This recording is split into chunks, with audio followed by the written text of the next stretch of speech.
desvios da Babilônia,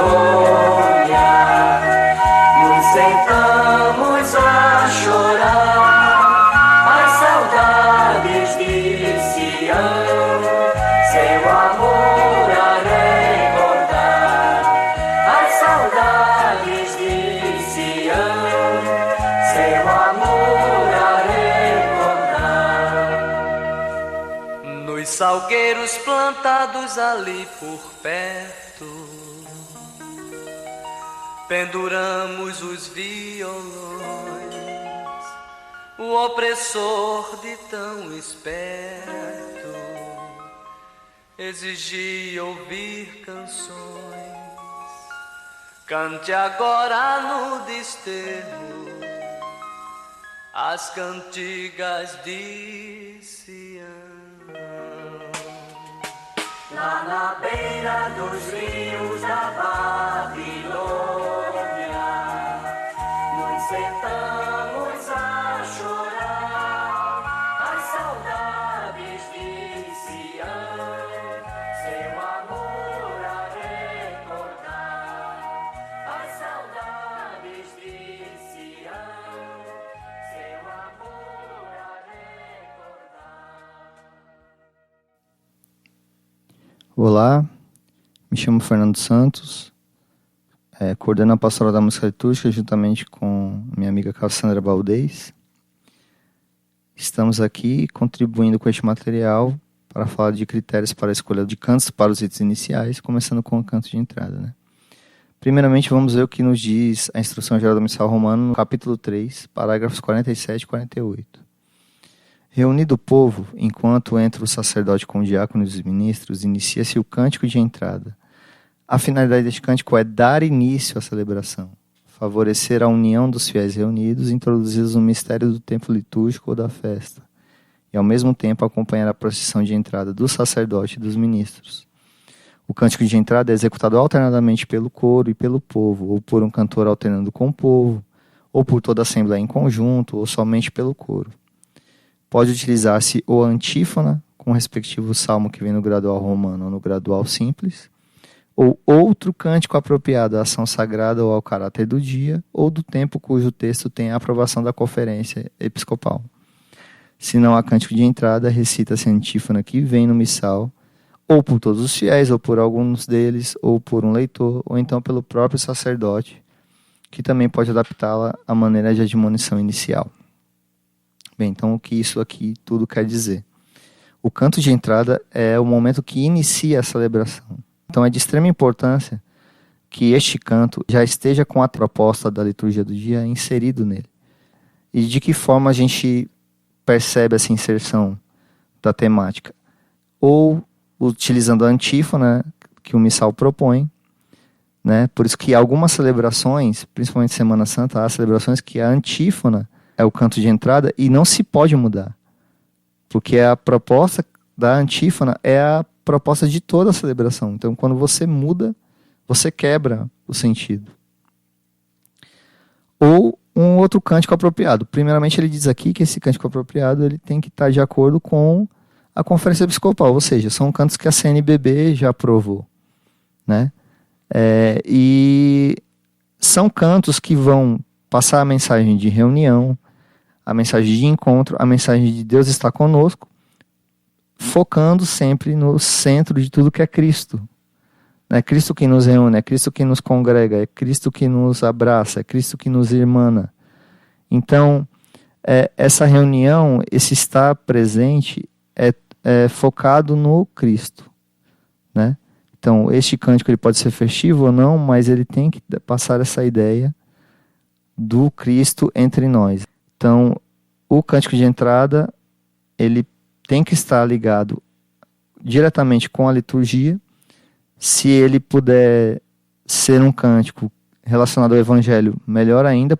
Então, é de extrema importância que o cântico de entrada não seja apenas um canto de alegria, mas que ele passe a mensagem que é uma alegria de estar reunidos em nome de Cristo, celebrando o Natal, celebrando o tempo pascal, celebrando o tempo comum, né, celebrando a liturgia do dia. É uma reunião de sentidos, né, que fazem com que esse canto não seja simplesmente um canto cantado por cantar, um canto alegre por ser alegre. Ele tem que ser, pode ser alegre, tem que ser bem cantado, mas tem que passar a mensagem. Deus está conosco neste dia em que celebramos isto.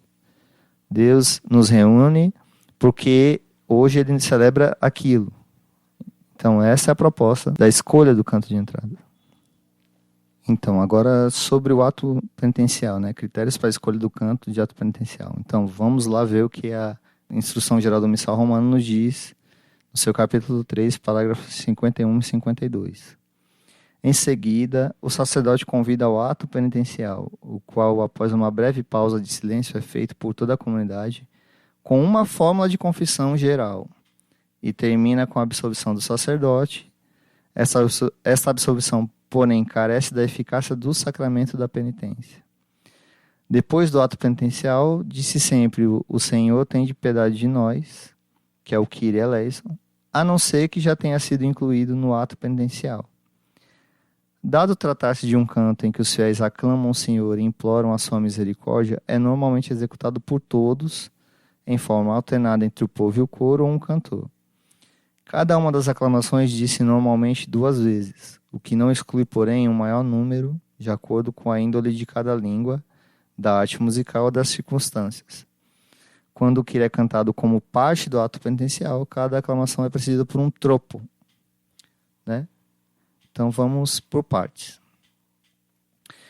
Inicialmente, né? Diz que o ato penitencial é feito por toda a comunidade, né? Com uma fórmula de confissão geral. Que fórmulas são essas? Bom, nós temos 3 fórmulas propostas no Missal Romano. A primeira delas é o Confiteor, né? Que é o confesso a Deus. Confesso a Deus Todo-Poderoso, a vós, irmãos e irmãs, que pequei muitas vezes por pensamentos e palavras, atos e omissões. A segunda fórmula é o Miserere, que é o tende compaixão de nós, Senhor, porque somos pecadores. Manifestai, Senhor, a vossa misericórdia e dai-nos a vossa salvação. Miserere, que do latim quer dizer tem piedade de nós. E a última fórmula, que é o Kyrie com o tropo. Que é tropo? Tropo é... Antigamente, quando o Kyrie era cantado, o tropo era uma oração que era feita durante o canto do Kyrie. Então, ele passou a integrar a fórmula, se fazendo as orações antes das respostas. Então, por exemplo, como a ovelha perdida, encontro em ti minha vida, Kyrie eleison. Senhor, tem piedade de nós. Aí, como o ladrão perdoado, enquanto prazer ao teu lado, aí, Cristo eleison. É Cristo, piedade. Então, esse é o Kyrie com tropos. Os tropos são essas orações que intercalam o Kyrie. Bom, e o Kyrie, se ele não estiver inserido no Miserere nem no Confiteor, ele é rezado após, né? Então, por exemplo, você pode cantar: eu confesso a Deus e a vós, irmãos. Terminou o canto, o padre faz o que Senhor tem piedade de nós, Cristo tem piedade de nós, Senhor tem piedade de nós. Se o Kyrie já estiver inserido nessas formas, aí não é necessário fazer. Depois, o Senhor tem piedade de nós, Cristo tem piedade de nós, Senhor tem piedade de nós. Ok? Ok. Critérios para a escolha do canto do hino de louvor. Inicialmente, vamos saber o que nos diz a Instrução Geral do Missal Romano no seu capítulo 3, parágrafo 53. O Glória é um antiquíssimo e venerável hino com que a igreja congregada no Espírito Santo glorifica e suplica a Deus e ao Cordeiro. Não é permitido substituir o texto deste hino por outro. É começado pelo sacerdote, ou se for oportuno, por um cantor ou pelo coro, e é cantado ou por todos em conjunto, ou pelo povo alternando com o coro, ou só pelo coro. Se não é cantado, é recitado ou por todos em conjunto, ou por 2 coros alternadamente. Bom, então, as 2 partes importantes que estão em negrito aqui para a gente focar. Primeira, o hino é antigo, venerável, congregado juntamente com a igreja no Espírito Santo, mas o Glória não se direciona ao Espírito Santo. Ele glorifica e suplica a Deus e ao Cordeiro. No texto a gente vê: glória a Deus nas alturas, paz na terra aos homens por ele amado, nós os adoramos, bendizemos, glorificamos. Então tudo voltado para Deus. Depois tem a parte: Cordeiro de Deus que tirais o pecado do mundo, vós que estáis à direita do Pai, acolhei a nossa súplica. Só vós sois os santos, só vós o Senhor, só vós o Altíssimo Jesus Cristo. Então aí já se refere ao Cristo, né? Mas você não vê a menção ao Espírito Santo. Então, se uma letra de um glória tiver glória ao Espírito Santo, não é a letra do rito. Então aí nós vamos para a segunda parte, que não é permitido substituir. Então eu não posso cantar um glória que eu acho conveniente, um glória que a Assembleia toda já sabe, mas que não é a letra real do texto. Tem que se cantar o que está escrito. Não tem como se cantar outra coisa. Então não é permitido. O que nós propomos aqui, principalmente aos ministérios de música, é a composição de melodias, composição de arranjos para esta letra, para que não se fique cantando apenas a mesma coisa o tempo todo. Mas a letra não muda, a letra não pode mudar. Ok? Critérios para a escolha do salmo responsorial. Inicialmente, é preciso saber o que diz o documento 43 da CNBB, Animação da Vida Litúrgica no Brasil, no parágrafo 274. Entre as leituras, cante-se um salmo que favoreça a meditação da palavra escutada, sobretudo quando é brevemente salientada esta sua função. Este salmo responsorial, Palavra de Deus, é parte integrante da liturgia da palavra, e seu texto acha-se diretamente ligado à respectiva leitura. Onde não for oportuno proferir o salmo do dia, sobretudo se cantado, pode-se recorrer a outro salmo adequado. Podem-se cantar refrões de caráter popular apropriados em lugar do refrão do salmo. Dá-se-á sempre preferência à escolha de um salmo em lugar de outro canto de meditação, pois importa superar aos poucos o costume de se cantar aqui outro canto religioso que não seja salmo. A missa é para os cristãos leigos quase o único lugar onde podem descobrir a riqueza inesgotável dos salmos. Bom, então, analisando aqui o que diz o documento da CNBB, o salmo de resposta, ele não pode ser alterado primeiramente por ser a resposta da primeira leitura, né? Se você muda a resposta, você muda o sentido. Seria mais ou menos como dizer que 2 mais 2 é 5, né? Ou 2 mais 2 é azul. Você está mudando a resposta e mudando o sentido daquilo que foi proposto. O salmo é parte integrante da liturgia por ser palavra de Deus. É o que a gente salienta na questão do canto litúrgico. O canto litúrgico sempre vai ter características de ser um canto do texto bíblico. É um canto que faz parte da palavra, das escrituras. Um canto religioso é um canto que eu expresso algum sentimento para Deus, algum ponto de vista, algum testemunho. Esse é um canto religioso. O salmo não, ele é palavra de Deus. Então, é inviável que se faça essa alteração do salmo por outro canto, né? Principalmente canto de meditação. Os cantos de meditação, eles não são para meditar a leitura. Eles são para fazer uma meditação da sua vida, do que Deus tem feito, mas não da leitura em si, não da liturgia da palavra. É de extrema importância que o salmo permaneça, mesmo que não seja cantado, né, mas que permaneça aquele. Então aqui o documento ele sugere que se pode cantar um refrão de caráter popular, mas que seja apropriado. Porque é importante que a Assembleia participe, possa responder, juntamente com os cantores, esse salmo conectado à primeira leitura. Se a gente for analisar criticamente a liturgia, a antífona de entrada da missa é um salmo. A antífona da comunhão também é um salmo. Então, os salmos, eles fazem parte da estrutura da missa. Então, é de extrema importância.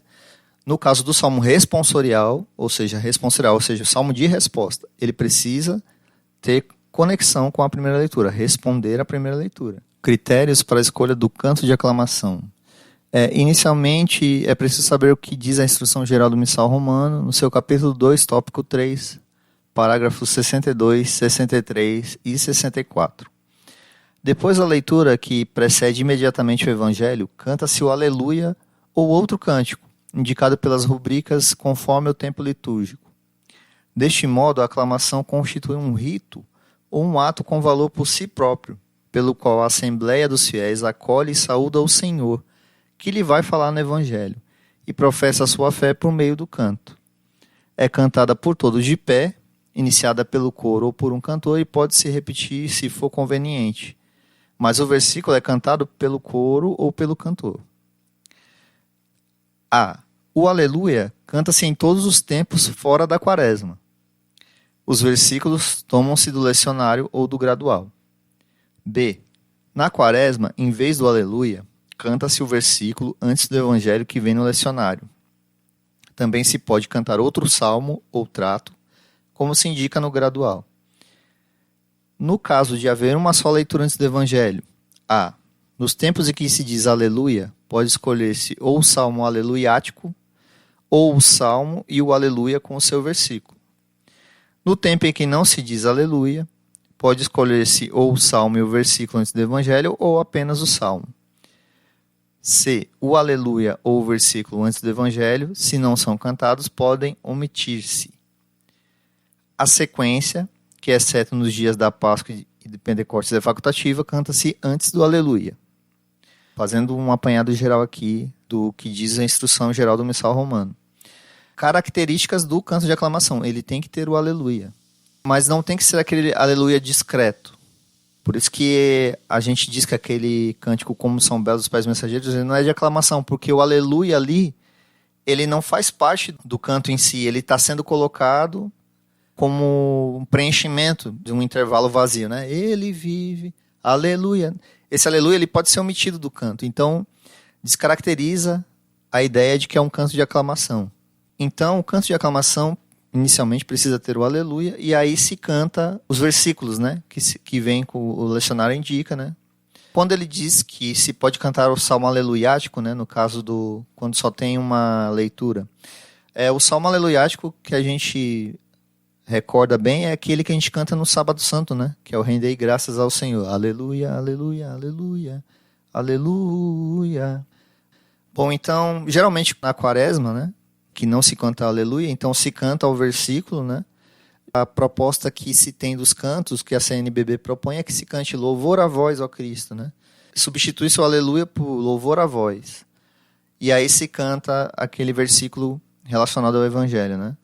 Então, quando não se vai cantar a aclamação, automaticamente depois da segunda leitura, o sacerdote pode já iniciar a proclamação do evangelho, né? Ele pode omitir a aclamação evangélica.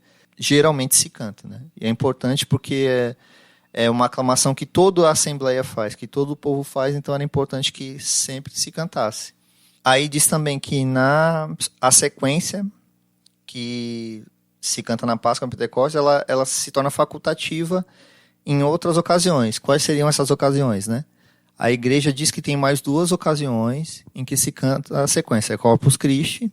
Esse ano aqui na nossa paróquia a gente cantou nas 3 celebrações a sequência, mas poderia ser omitida, poderia ser retirada. E uma missa de Nossa Senhora das Dores, uma celebração, né, a solenidade de Nossa Senhora das Dores. Nessa celebração também tem uma sequência, e ela nessa celebração também pode ser omitida, né? Mas agora Páscoa e Pentecostes não, Páscoa e Pentecostes se canta a sequência, e geralmente a sequência é após a segunda leitura, antes da aclamação ao evangelho.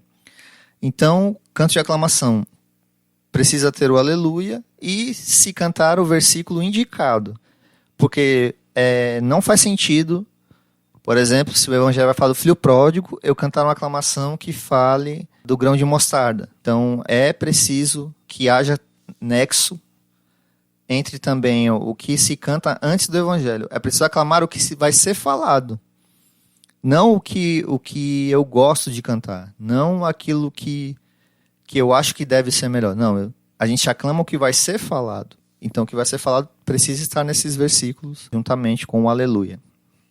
Aleluia, aleluia, aleluia, aleluia, aleluia,